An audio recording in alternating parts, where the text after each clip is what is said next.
Hello students, in previous lecture we discussed about equivalence classes, right? So equivalence class की हमने बात की थी और particular definition देखी थी कि what is equivalence class, right? So उसी का use करके हमें कुछ sums देखने हैं.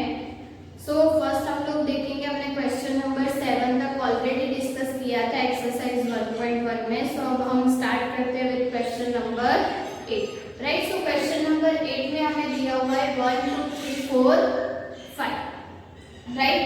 सेट ए दिया हुआ है, उसके ऊपर रिलेशन डिफाइन करके दिया हुआ है कि modulus of a minus b is even, right. So सबसे पहले तो हमें इसको दिखाना है कि ये जो रिलेशन है वो इक्विवेलेंस रिलेशन है.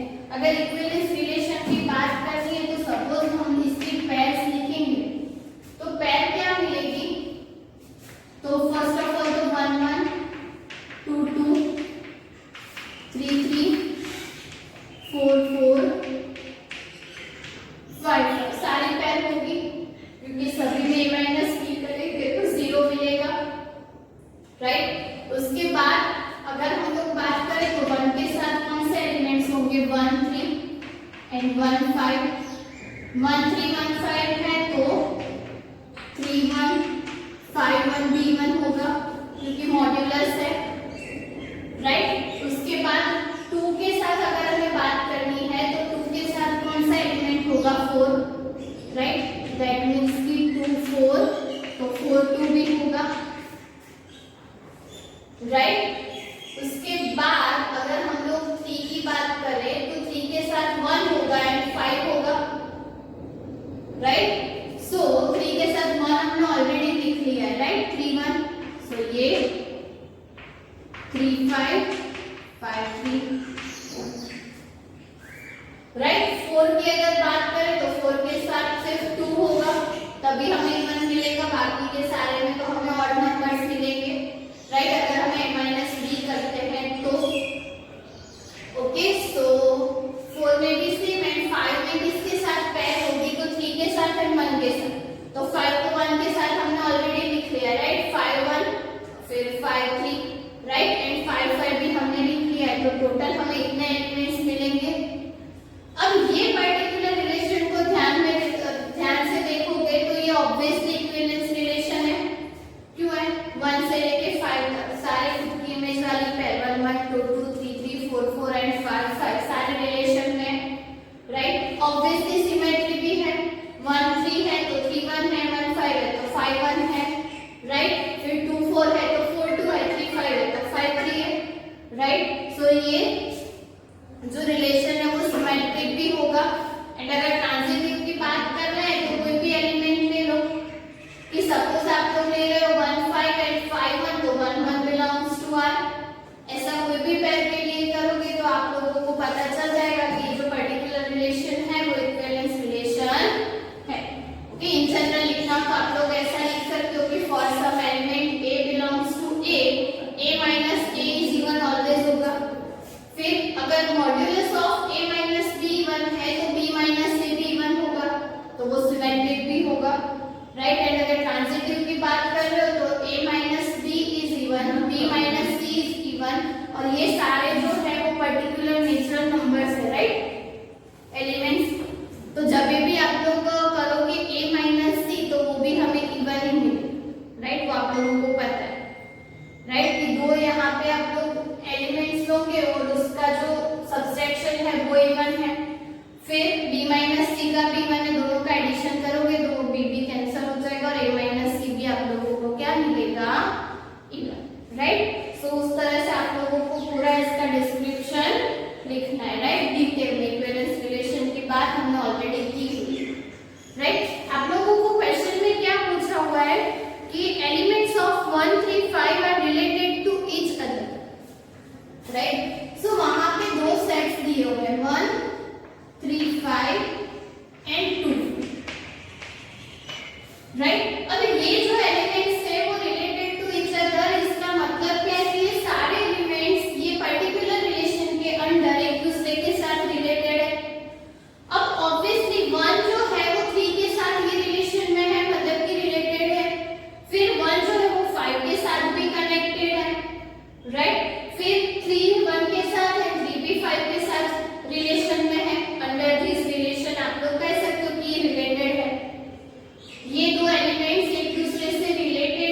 है, n के साथ 5 है, राइट। बेसिकली ये आप लोगों का क्या है, इक्विवेलेंस क्लास ऑफ 1, जहां पे हमें कौन से 3 एलिमेंट्स मिलेंगे, 1, 3 एंड 5। और इक्विवेलेंस क्लास की डेफिनेशन में हमने देखा था कि इक्विवेलेंस क्लास के सारे एलिमेंट्स जो है वो एक दूसरे के साथ रिलेटेड होते हैं, राइट। ओके, सो हम लोग कह सकते हैं कि 1, 3 and 5 are related to each other. Okay, उसके बाद आप लोगों को सेकंड साइड दिया हुआ है 2, 4, तो इसको आप लोग कह सकते हो ये क्या होगा, इक्विवेलेंस क्लास ऑफ 2।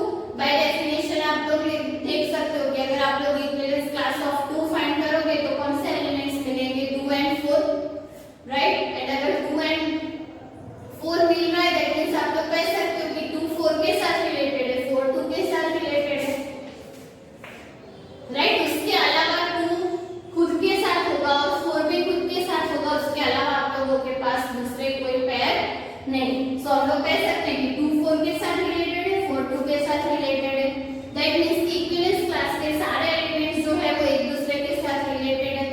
और हमें पता है कि कोई भी दो इक्विवेलेंस क्लास के एलिमेंट्स एक दूसरे के साथ रिलेटेड नहीं होते, राइट। सो यहाँ पे अगर हम लोग बात करें तो हमें पता है कि 1 3 5 जो है वो 2 एंड 4 के साथ रिलेटेड नहीं होगा, दैट मींस कि 1 की जो पेयर है वो 2 के साथ भी नहीं मिलेगी, 4 के साथ भी नहीं मिलेगी, नहीं मिल रही है। सो हम लोग इजीली कह सकते हैं कि 1 जो है वो 2 के साथ रिलेटेड नहीं है, 4 के साथ भी रिलेटेड नहीं है, सेम 3 एंड 5 भी 2 एंड 4 के साथ रिलेटेड नहीं होंगे, राइट। सो हम लोग ऐसा कह सकते हैं कि 1 3 5 जो है वो सेट उसका वो 2 एंड 4 के साथ रिलेटेड नहीं है, राइट। सो आप लोगों को बस इतना ही दिखाना है कि elements of 1 3 5 are related to each other and all elements of 2 4 are related to each other. तो रिलेटेड है तो आप लोग पेयर लिख सकते हो कि सारी पेयर में आप लोगों को 1 के साथ 3 एंड 5 ही मिलेगा एंड 2 के साथ सिर्फ 4 ही मिलेगा, राइट। सो इस तरह से आप लोग कह सकते हो कि एलिमेंट्स जो है वो पर्टिकुलर सेट के एक दूसरे के साथ रिलेटेड है, राइट। एंड सेकंड थिंग आप लोगों को देखनी है कि but no elements of 1 3 5 is related to any element of 2 4। तो वो भी मैंने बताया कि 1 3 5 के कोई भी एलिमेंट्स 2 4 के साथ रिलेटेड नहीं होंगे, राइट। दैट मींस कि हमें रिलेशन में ऐसी कोई भी पेयर नहीं मिलेगी। ओके, सो आई होप कि आप लोगों को समझ में आया होगा कि इक्विवेलेंस क्लास का यूज आप लोग किस तरह कर सकते हो। इक्विवेलेंस क्लास के थ्रू लिखना है तो भी ठीक है, आप लोग थ्योरेटिकल स्टेटमेंट में लिख दोगे तो भी चलेगा, लेकिन उससे पहले इसको इक्विवेलेंस रिलेशन दिखाना, राइट। ये सारे जो क्वेश्चन है वो 3 मार्क्स के हैं, तो फर्स्ट ऑफ ऑल आप लोगों को उसको इक्विवेलेंस रिलेशन प्रूव करना है, उसके बाद आप लोगों को आगे की जो कैलकुलेशन बोली हुई है वो मतलब कैलकुलेशन नहीं, आप लोगों को सिर्फ थ्योरेटिकल स्टेटमेंट लिखना है, तो वो स्टेटमेंट लिखना है और फिर सबको कंप्लीट करना है, राइट। उसके बाद देखते हैं question number 9। So question number 9 में हमें एक सेट दिया हुआ है ए, जहां पे एलिमेंट्स लेने 0 to 12, राइट, पॉजिटिव है। ओके, उसके बाद हमें दो अलग अलग रिलेशन डिफाइन करके दिए हुए हैं। फर्स्ट वन इज कि a b such that modulus of a minus b is multiple of 4, right. So हमें फाइंड करना है कि find the set of all elements related to 1 in each case, right. So पहले तो इसको equivalence relation दिखाना है, राइट। सो जो इक्विवेलेंस रिलेशन दिखाना है वो चीज आप लोगों को होमवर्क में करनी है, वो आप लोगों को पता है।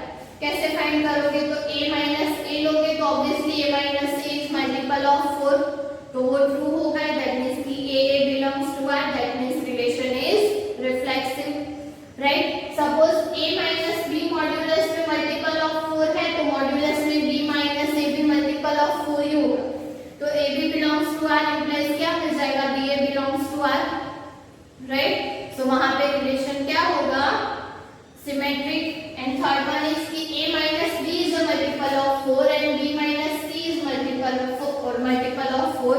बाय डेफिनेशन आप लोग जाओगे तो वहां पे वो ट्रांसिटिव भी होगा, राइट। सो वो चीज आप लोगों को होमवर्क में कर।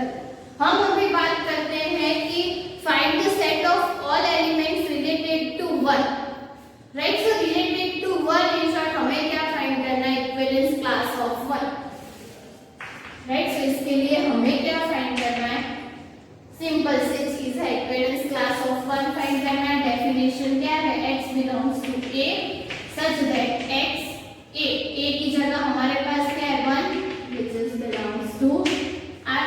अब जैसे हमने कल में 2 से डिविजिबल की बात की थी, यहाँ पे मल्टीपल ऑफ 4 है, तो इसको हम लोग कैसे लिख सकते हैं, modulus of a minus b is equals to 4m, right, जहाँ पे m क्या होगा, राइट। अब a की जगह हमारे पास क्या मल्टीपल ऑफ 4 है, इसीलिए हम इसको इस तरह से लिख सकते हैं। हाँ, वो अभी आप लोगों को पता चलना चाहिए। a माइनस b, तो a की जगह x, b की जगह 1 is equals to 4m, right. अब ये मॉड्यूलस है तो ऑब्वियसली हमें पॉजिटिव नंबर्स ही लेने हैं, राइट, दैट मींस कि नॉन नेगेटिव नंबर्स 0 से लेके पॉजिटिव। सो ये ऐसा कुछ पूछेगा x minus 1 is equals to 4m। So x की वैल्यू हमें क्या मिलेगी, 4m प्लस 1, राइट। अब m की वैल्यू हमें लेनी है z में से, कहां से कहां तक, एक तो वो वैल्यूज a में होनी चाहिए, मतलब कि a के अंदर हमें रिलेशन डिफाइन करके दिया हुआ है, राइट। सो यहाँ पे हम m की वैल्यू 0 लेंगे, सो x की वैल्यू क्या मिलेगी 1, अगर 1 लेंगे तो 5 एंड 2 लेंगे तो 9, राइट, 3 लेंगे तो ये क्या हो जाएगा 30, और 30 जो है वो a में नहीं है, राइट। सो हमें वो वैल्यू नहीं मिलेगी, राइट। ओके, सो यहाँ पे अगर आप लोगों को z में लिखना है तो आप लोग ऐसा भी लिख सकते हो कि वो ऑलवेज a में से ही होना चाहिए, क्योंकि हम लोग रिलेशन उसके ऊपर ही डिफाइन कर रहे हैं, राइट। a में भी z के एलिमेंट है, लेकिन उसके बाद भी हमें कंडीशन दी हुई है कि हमें कौन से एलिमेंट चाहिए, सिर्फ 0 to 12, राइट। सो 0 से 12 के एलिमेंट्स लेने, और उसके लिए हमें x की वैल्यू क्या मिली 1, 5 एंड 9, राइट। सो x की वैल्यू क्या मिली 1, 5, 9। ओके, सो हम कह सकते हैं कि एलिमेंट्स जो 1 के साथ रिलेटेड है वो कौन कौन से होंगे, 1, 5 एंड 9। ओके, सो फर्स्ट हमें सेट कौन सा मिला, elements related to 1 is 1, 5 and 9, right. Next thing कि आप लोगों ने एक रिलेशन में दिखाया, राइट, सेकंड रिलेशन आप लोगों को दिया हुआ है a is equals to b, right. तो सपोज आप लोग वहां पे दिया हुआ है r is equals to ab, a is equals to b, right. अब a is equals to b है तो ऑब्वियसली वो इक्विवेलेंस रिलेशन होगा, राइट। अब इक्विवेलेंस रिलेशन होगा तो इसमें भी हमें फाइंड करना है set of all elements which is related to 1। So यहाँ पे भी हमें क्या फाइंड करना है, equivalence class of 1, that means कि x बिलोंग्स टू a। 1 की अगर बात करें तो यहाँ पे पैर क्या होगी, x1 belongs to r। So x is equals to 1 हो जाएगा, यहाँ पे a is equals to b दिया हुआ है ना रिलेशन, तो यहाँ पे क्या हो जाएगा, x is equals to 1। So under this relation 1 के साथ रिलेटेड एलिमेंट कौन सा होगा, सिर्फ 1, राइट। तो यहाँ पे हमें क्या मिलेगा, answer 1, right. So first relation के लिए elements which related to 1 is 1, 5 and 9, and second relation में elements which are related to 1 is 1, right. तो इस तरह से आप लोगों को इक्विवेलेंस क्लास का यूज करके कोई भी एलिमेंट्स के साथ रिलेटेड एलिमेंट्स आप लोग इजीली फाइंड कर सकते हो, राइट। इसका मतलब है कि जब भी आप लोग r की पेयर लिखोगे तो उसमें 1, 1, 1, 5 एंड 1, 9 एग्जिस्ट होगा, राइट। अब समझ में आ रहा है धीरे धीरे कि क्या करना है। वैसे तो बहुत सारी पेयर होगी, लेकिन ये 3 पेयर भी आप लोगों के रिलेशन में होगी। यहाँ पे भी सेम 1, 1 पेयर जो है वो रिलेशन में होगी, ऑब्वियसली होगी, right. a is equals to b है तो 1, 1, 2, 2, 3, 3, 4, 4 वही पेयर्स होगी रिलेशन, राइट। सो इस तरह से आप लोगों को उससे प्रूव करना है, राइट। क्वेश्चन नंबर 10 में आप लोगों को हर एक कंडीशन के लिए एग्जांपल्स दे, तो ऐसे एग्जांपल्स ऑलरेडी हमने करे हुए, सो आप लोगों को खुद से एग्जांपल्स फाइंड करने और उसको प्रूव करके लिखना है, राइट। कि वो सिमेट्रिक है, सिमेट्रिक एग्जांपल्स जो सिर्फ सिमेट्रिक हो, तो आप लोगों को क्वेश्चन नंबर 6 में दिया हो 1 2 एंड 2 1 सिर्फ रिलेशन में दो एलिमेंट्स दोगे तो वहां पे क्या होगा, वो सिमेट्रिक होगा लेकिन रिफ्लेक्सिव भी नहीं होगा और ट्रांजिटिव भी नहीं होगा, राइट। सो इसी तरह से आप लोग टेक्स्ट बुक में से फाइंड करके आंसर लिख सकते हो कि वहां पे कौन कौन से एग्जांपल्स होंगे, राइट। अब हम लोग बात करते हैं क्वेश्चन नंबर 11 की।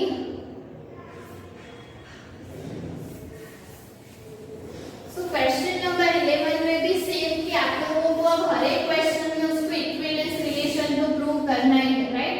सो वो जो काम है वो आप लोगों को खुद से करना है, उसके बाद जो एडिशनल क्वेश्चन है उसका आंसर मैं बताऊंगी, राइट।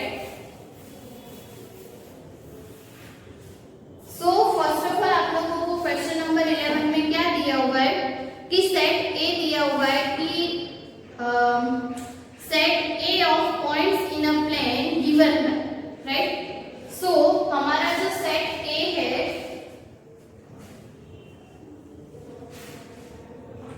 वो हमें क्या दिया हुआ है, question number 11 points in plane, right. और रिलेशन आर कैसे डिफाइन करके दिया हुआ है कि P Q and distance of the point P from the origin P Q, right, distance of the point P from the origin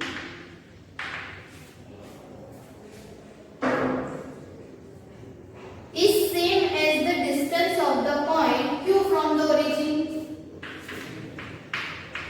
is same as the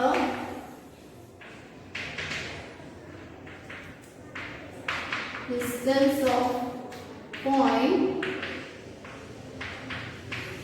Q from origin, right। So in short आप लोगों को ये relation दिया हुआ है, इसका मतलब क्या है कि सपोज आप लोग ओरिजिन को कैपिटल O डिनोट कर रहे हो तो रिलेशन कुछ ऐसा होगा कि PQ such that OP is equals to OP। Origin से P का डिस्टेंस एंड ओरिजिन से Q का डिस्टेंस कैसा होगा, इक्वल, राइट। तो ऐसा आप लोगों को रिलेशन डिफाइन करके दिया हो। अब अगर इस टाइप के रिलेशन की अगर हम लोग बात करते हैं तो ये रिलेशन ऑब्वियसली रिफ्लेक्सिव होगा, OP is equals to OP, right, वो ट्रू ही होगा। ये ओरिजिन से P का distance is equals to origin से P का डिस्टेंस, वो ऑलवेज सेम होगा। अगर OP is equals to OQ है तो OQ is equals to OP भी ट्रू होगा, तो वो सिमेट्रिक भी होगा, राइट। अगर ट्रांजिटिव की बात करते हैं तो OP is equals to OQ है and OQ is equals to OR है, तो हम लोग इंप्लाइज में कह सकते हैं कि OP is equals to OR होगा, राइट। दैट मींस कि P से R का डिस्टेंस भी क्या होगा, सेम, राइट। तो आप लोगों को जो रिलेशन दिया हुआ है वो कैसा होगा, इक्विवेलेंस रिलेशन, राइट। अगर रिलेशन इक्विवेलेंस है तो उसके बाद हमें क्या दिया हुआ है कि फर्दर सो दैट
राइट। और ये जो इक्वेशन है वो नथिंग बट किसका इक्वेशन है, सर्कल का।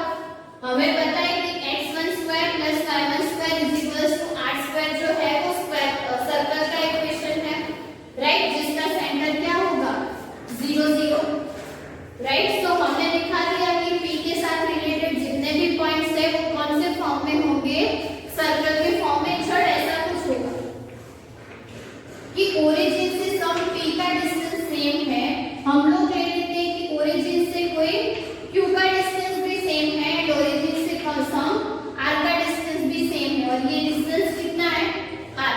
सो ये सभी को जब ज्वाइन करेंगे तो हमें ये सर्कल मिलेगा, राइट। दैट मींस कि हम लोग कह सकते हैं कि हमें रिलेशन में तो होना चाहिए ना कि distance of the point P from origin, right, is same as the distance of Q, right. अगर हम लोग R ले रहे हैं तो वो भी रिलेशन में, क्योंकि हमने डिस्टेंस सेम लिया, राइट। ये जो कंडीशन है वो ऑलवेज सेम होनी चाहिए, वो चेंज नहीं होनी चाहिए, right.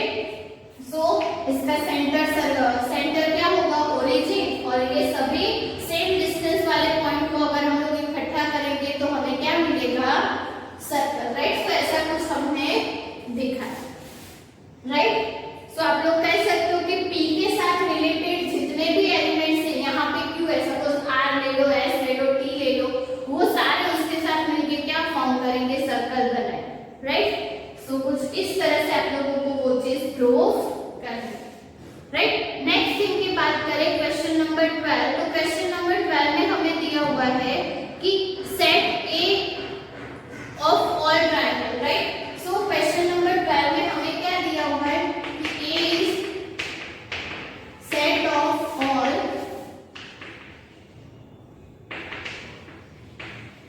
Triangle, right.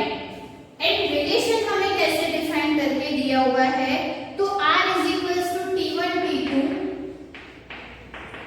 T1 T2 such that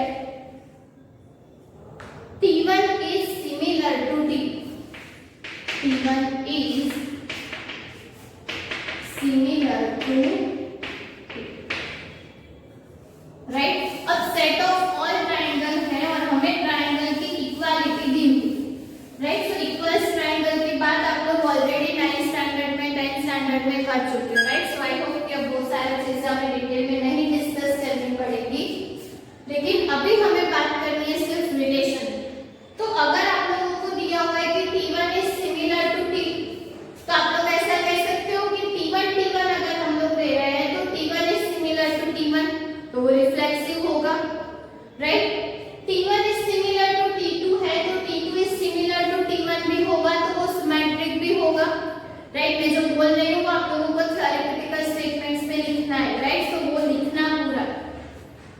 and third thing हमें दिखाना है ट्रांजिटिव, तो T1 is similar to T2 है, T2 is similar to T3 है, तो हमें उस ट्रायंगल की इक्वालिटी के बारे में पता है, राइट। अगर तीन ट्रायंगल में हमें दिया हुआ है कि एक दूसरे के साथ जैसा है, दूसरा तीसरे के जैसा है, तो फर्स्ट एंड थर्ड भी सिमिलर ही हो, right. So T1 and T3 भी सिमिलर होंगे, तो वो जो रिलेशन हमारा है वो ट्रांजिटिव भी होगा। दैट्स व्हाई ये जो रिलेशन है वो कैसा होगा, इक्विवेलेंस रिलेशन, राइट। सो अब हमें क्या दिखाना है कि consider the right angle triangle T1 with sides 3 4 5, right. So एक हमें ट्रायंगल दिया हुआ है,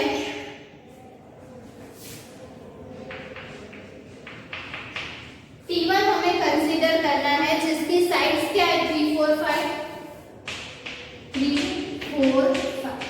T2 हमें कंसीडर करना है जिसकी साइड्स क्या है 5 12 30, एंड T3 हमें कंसीडर करना है, मतलब कि उसकी साइड्स क्या है 6 8 10,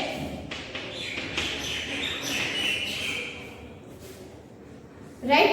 सो हमें दिखाना है कि which triangle among T1 T2 and T3 are related, right.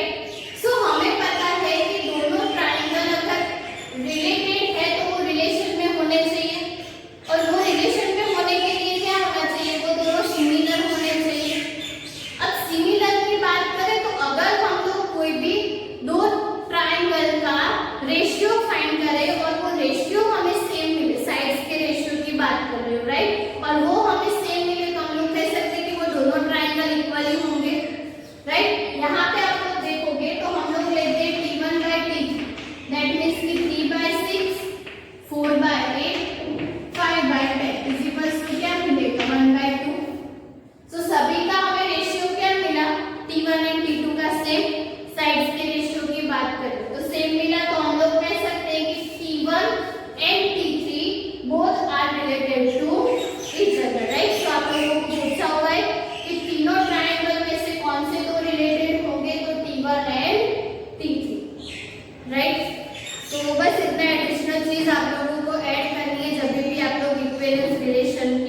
कर लो तब, राइट। उसके बाद क्वेश्चन नंबर 13 में देखते हैं कि क्वेश्चन नंबर 13 हमें दिया हुआ है।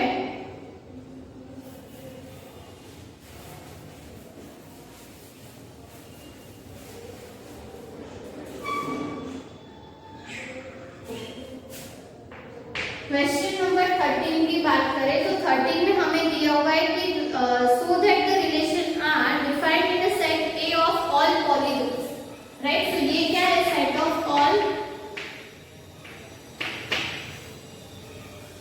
Polygons, right. एंड रिलेशन कैसे डिफाइन करके दिया हुआ है, so P1 P2 such that P1 and P2 have same number of sides, P1 and P2 have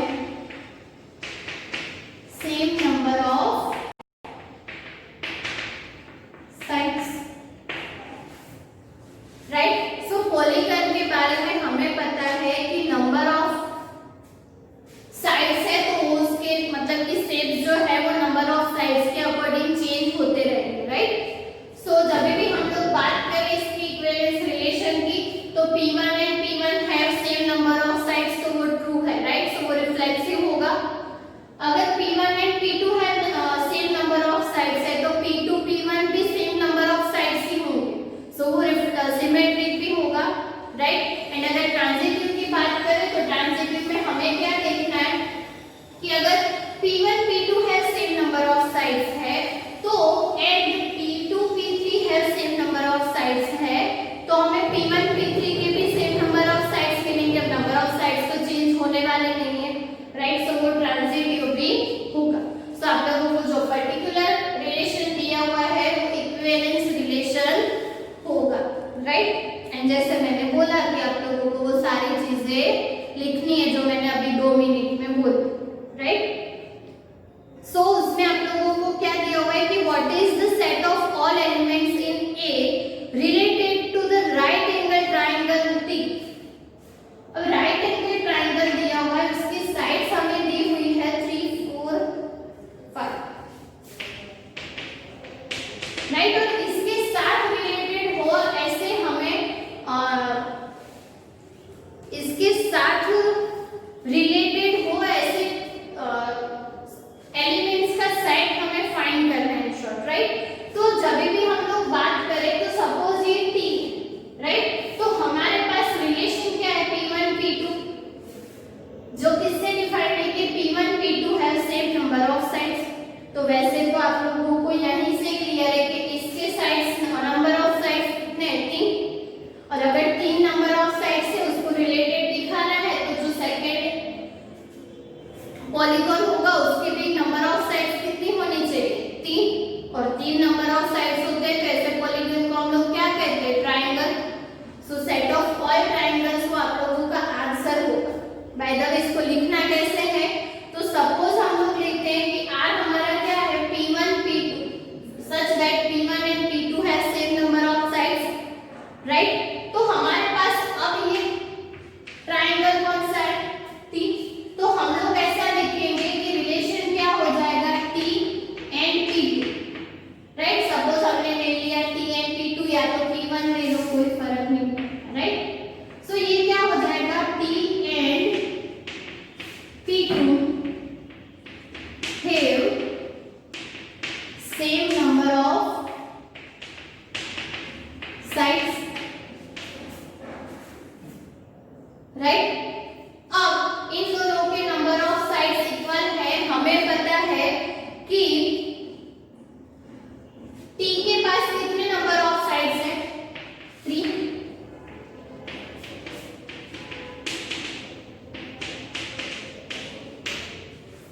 right. That means कि हम लोग यहाँ पे कह सकते हैं कि T के नंबर ऑफ साइड्स कितने हैं 3, सो P2 के क्या होंगे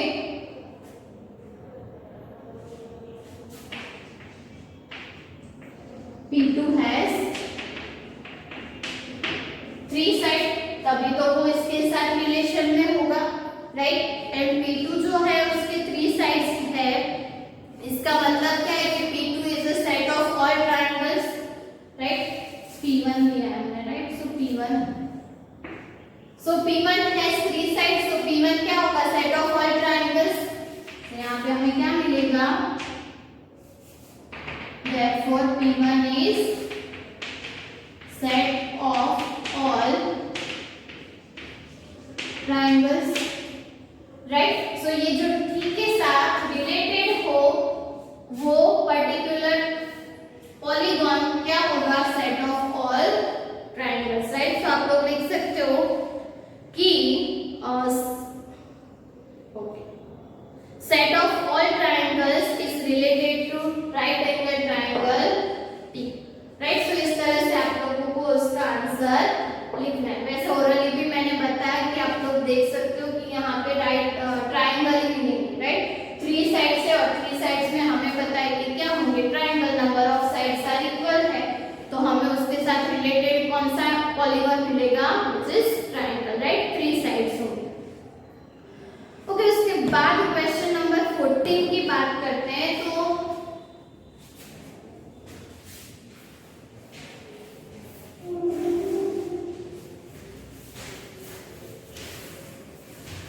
तो क्वेश्चन नंबर 14 में आप लोगों को पैरेलल लाइंस दी हुई, राइट? कि वहां पे हमें क्या दिया हुआ है कि हमें लेना है कि L with the set of all lines, right? So L वहां पे दिया हुआ है set of all lines, right? And relation हमें किस तरह से डिफाइन करके दिया हुआ है कि L1 L2 L1 is parallel to L2, right? तो रिलेशन क्या है? L1 L2 L1 is parallel to 2, right? So ये रिलेशन को इक्विवेलेंस रिलेशन दिखाना है, तो ऑब्वियसली लाइन पैरेलल्स है तो वो इक्विवेलेंस ही होगा। Line L1 is parallel to L1, वो भी सही है।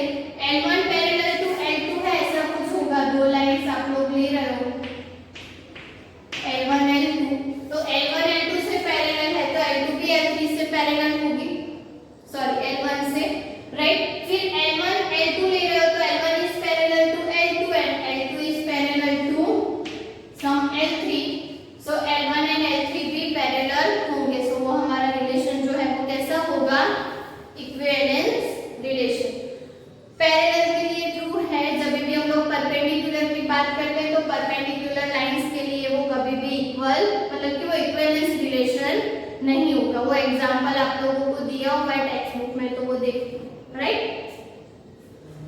सो हमें फाइंड वो क्या हमने दिखा दिया कि ये जो लाइन है वो ओके, जो ये रिलेशन है वो इक्विवेलेंस रिलेशन है, राइट? हमें फाइंड करना है कि find the set of all lines related to line y is equals to 2x plus 4। अब इस लाइन से रिलेटेड लाइन के सेट हमें फाइंड करना है, तो रिलेटेड का मतलब क्या है? कि वो लाइन पैरेलल होनी चाहिए ये पर्टिकुलर लाइन से, राइट? तभी तो वो रिलेटेड होगा। अब पैरेलल लाइंस की इक्वेशन हमें पता है, किस फॉर्म में होंगे?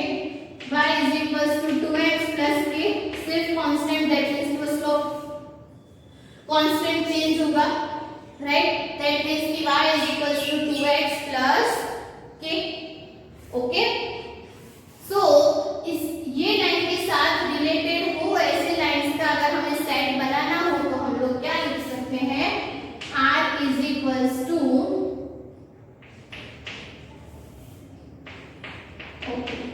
L1 L2 लिखो, अदरवाइज L1 L2 नहीं भी लिखोगे तो चलेगा।